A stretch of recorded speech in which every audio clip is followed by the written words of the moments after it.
Welcome to the Global WarWatch Network. Did HMS Trent really open fire in the Caribbean? Some outlets spun a training drill into a combat headline. Let's break down the truth behind the Royal Navy's gunnery exercise. Today, we're jumping into a really fascinating piece of recent news. It started small, but wow, it quickly ballooned into this much larger critical conversation about naval capabilities, about strategic direction for the Royal Navy. Absolutely. It's amazing how one event can trigger such a cascade. We've got a stack of sources here, a key article from the UK Defense Journal, a pretty detailed timeline, and just loads of commentary, from defense observers, really insightful stuff. Some quite pointed commentary, too, I might add. Definitely. So our mission today is to pull out the key insights from all this, help you understand not just what happened with HMS Trent, but crucially, why it actually matters for the Royal Navy and, well, global security more broadly. Sounds good. Let's get into it. Okay, let's unpack this. So the initial spark, it came from a tweet. Official HMS Trent account, August 15th, 2025. Right, and the tweet itself was, on the surface, pretty straightforward. Yeah, just said the ship had conducted a live firing exercise. But what's interesting is what it confirmed. It said HMS Trent carried out a live firing of her 30-millimeter gun for the first time in 18 months. 18 months. That seems like quite a gap. It is, and this wasn't, just some random shooting. It was a command-approved 30 millimeters take contact exercise, very specific terminology, part of a routine live-fire training program as the ship was heading out to the Caribbean. So formal, planned, necessary. So what's the core insight then from this drill? What does it actually mean for the crew, for the readiness, especially given where Trent operates? Well, this gun's recertification through live firing, it's absolutely crucial for a few reasons. Okay. Firstly, it ensures the crew is fully ready, proficient for any operational tasking across the ship's very diverse mission set. Right. They need to know the systems work and they know how to use them. Exactly. It confirms the systems are operational, the people operating them are, battle ready, essentially. It's like a vital sign check. A signal that they're not just present, but actively maintaining capability. Precisely. It underscores the commitment to global tasking. It's more than just pulling a trigger. It's validating a core combat skill, especially after an 18-month gap. Okay, that makes sense. But then, here's where it gets really interesting, doesn't it? The media angle. Yeah. Just a day later, August 16th, George Allison publishes an article on the UK Defense Journal. And the title, British Warship Opens Fire with Gun. Quite dramatic phrasing. Very dramatic. And it seemed to spark, quite a reaction online. Some commentators immediately jumped on it, calling it clickbait. Yeah, that raises the whole question about media framing, doesn't it? How naval activities are perceived versus the military reality. Definitely. Someone called Halfwit was joking about it sounding like a tabloid, saying the Mirror would have called it a battleship. Right. And Daniel Mandelli, he's a big name on that site, huge number of comments, really knows his stuff. They call him a knowledge ninja. I like that. He actually suggested George Allison, the editor, deliberately uses these kinds of bait articles, particularly about lower caliber weapons, just to stir up discussion, knowing it'll get people talking. Interesting theory. So a story in itself almost. How did George Allison respond when people called it clickbait? Did he defend that headline? He did, quite firmly, actually. Allison, who founded and edits the UK Defense Journal, denied using bait articles. Right. He stated that, look, light gun systems and live firing are actually areas he's personally very interested in, along with Scottish shipbuilding, apparently. So his defense is genuine editorial interest. That's the line. It highlights that for these niche defense journals, something that might seem routine to you or me could still be genuinely newsworthy for their expert audience, especially if a system hasn't been fired for, 18 months. Fair point. But others weren't convinced. No. Another commenter, RB, basically questioned if it was even news, asking if they should laugh or cry. But then someone called John pushed back. How so? John argued that, look, on a free journal like that, the editor's personal interests can drive content. That's kind of the point sometimes. So it really shows that tension, doesn't it, between what the wider public thinks is news and what a specialized defense audience cares about. Absolutely. And how the framing, the headline, can become the flashpoint for a much bigger discussion, even for a routine drill. Okay, so let's step back from the headline for a moment. Right. Tell us more about the ship itself, HMS Trent. What exactly is it? What's its main job? Right. HMS Trent is a Batch 2 River-class offshore patrol vessel, an OPV, commissioned fairly recently, August 2020. And based where? Since 2021, it's been permanently based in Gibraltar, which is, a really strategic spot. Definitely. Allows it to operate widely. Exactly. It routinely operates across the Med, down into the Gulf of Guinea, and over to the Caribbean where this exercise happened. A huge area. And its main weapon system is this 30-millimeter gun we've been talking about. That's its primary armament, yeah. The 30-millimeter DS-30B Mark II system, it's designed specifically for close-in defense. Think small, fast boats, maybe slow-moving aircraft, and those asymmetric threats, unconventional attacks. Things that might sneak up on you. Precisely. It also carries heavy machine guns, general-purpose machine guns, for, layered defense, boarding operations, that sort of thing, maritime security patrols. That sounds like a really versatile ship. You mentioned operating over huge distances. Can you give us some examples? What kind of missions has Trent actually done? Oh, its operational history is remarkably varied. Really shows what these OPVs are being asked to do. Like what? It's done extensive counter-piracy patrols, especially thinking about the Gulf of Guinea work, multinational training exercises with allies, critically disaster relief work. Right, humanitarian aid. Yes, and in the Caribbean specifically, it's been very active in anti-narcotics, intercepted multiple drug smuggling boats, some quite high-profile busts alongside the U.S. Coast Guard, and provided that essential humanitarian support after hurricanes, tropical storms in the region, which is a vital role for any naval ship in that area. So it's really a multi-role workhorse then, not just patrolling. Absolutely. Stretched across vast distances, which kind of highlights how the Royal Navy relies on these versatile, maybe lightly armed ships for critical global tasks, often in pretty challenging places. Given that versatility, what other key equipment does it have? Beyond the guns, what enables it to do all these different jobs? Good question. For navigation and spotting things on the surface, it has Kelvin Hughes Sharp-Eye navigation radar and also a Thermoscanter 4100 2D surface search radar. Okay, standard stuff. Pretty standard, yeah. It's got the BAE CMS-1 combat management system that pulls all the sensor data together for the crew. Makes sense. And crucially, it carries 2 RIBES rigid inflatable boats, vital for boarding, moving people around. Essential for drug busts and patrols. Definitely. And it has a flight deck. It can support Merlin helicopters, though it doesn't typically carry one permanently embarked. But it can also operate UAVs, unmanned aerial vehicles, like the Puma systems they often use off West Africa for recon. Right.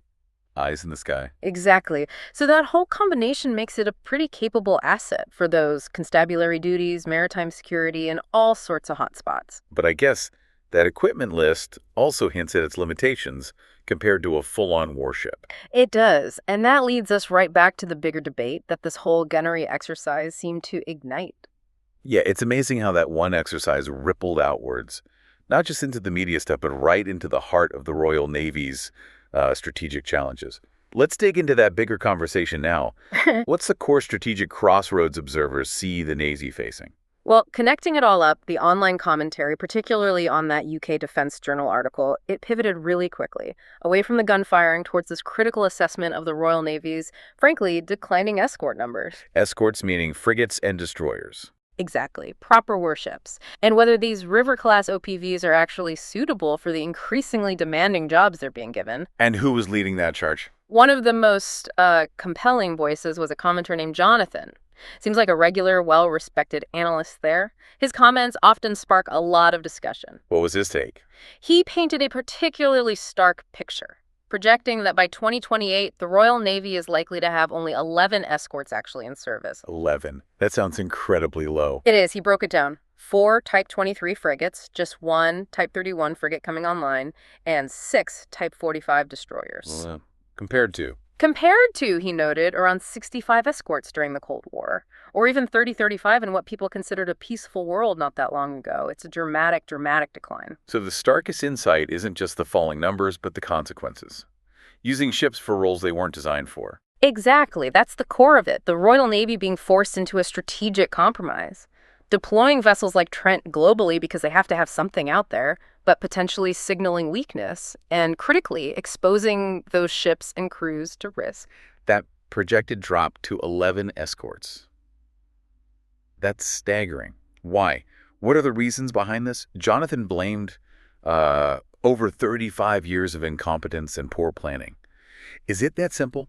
Well, Jonathan is certainly very direct in his assessment. That perspective definitely resonates with a lot of people in the defense community. He sees it as this long-term series of strategic mistakes, lack of foresight involving the Navy itself, the Ministry of Defense, the Treasury. A systemic issue over decades. Yes. And he calls the current plan, aiming for only 19 escorts by 2035, he calls it bonkers, especially with the feeling that global conflict might be, looming. That word bonkers really stands out. It does. It shows the depth of frustration, the feeling that decisions made over decades have just slowly, steadily eroded the fleet's actual combat power. It's not a sudden crisis. It's the result of years of choices. Right. So if the main fleet, the escorts, are dwindling like that, what pressure does that put on vessels like HMS Trent? Ships not really built for those deep-sea global roles. Are they being put too far? Absolutely. That's the core criticism we heard. The Royal Navy is effectively forced, as Jonathan put it, to use its OPVs in a way it has never done before. Send them worldwide, Yeah. far from UK waters where they were meant to be. Exactly. Far from their intended UK exclusive economic zones, the EEZs. Now, sure, OPVs are cost-effective. A Batch 2 river like Trent costs about $130 million to buy, maybe $3.5 million a year to run. Compared to A major frigate or destroyer, which could be well over $500 million, maybe even closer to $1 billion for the newest ones, and $10-15 million a year easily to operate. Huge difference. So it saves money. It saves money up front and in running costs, yes. But Jonathan argues this strategy is counterproductive in today's world. It's a strategic compromise prioritizing presence and cost saving over real, robust combat capability where it might be needed. How is it counterproductive? What are the risks of sending, relatively lightly armed ships like Trent into what some observers call threat-ridden environments? What are they actually lacking if things get serious? Well, firstly, Jonathan argues it signals weakness to our enemies and does not provide deterrent. The idea is sending a less capable ship might not scare off potential adversaries. It might even invite trouble. Perceived lack of commitment or power? Possibly. Secondly, and maybe more critically, he says these vessels lack capability to even defend themselves against moderate asymmetrical attacks. Moderate attacks, so not even high-end warfare. Exactly. He really elaborated, saying sending a ship into this kind of world with just a 30-millimeter cannon, no proper air and surface search radar. Remember, Trent has 2D radar, not 3D air search. No fire control radar for the gun. No modern guided munitions. No real capability to properly support a helicopter. He called it lame, risk-laden, and counterproductive. Strong words. Very. And the threat itself is evolving. Another commenter, Pete, pointed out that even drug cartels are now apparently using drones with IEDs, with improvised explosives. Wow, drones as weapons even for non-state actors. Yes, which highlights this urgent need for better anti-drone capabilities across the fleet. Someone else, Simon Alex, specifically suggested the River class need ways to jam unfriendly drones. So the critical insight is that the threats are getting more complex, needing more capable ships, not less capable ones, on these global jobs. A dangerous mismatch. That's the heart of the concern, yes. Okay, so this paints a pretty challenging picture for the Royal Navy. Right. What solutions are being suggested, particularly for these River-class vessels themselves?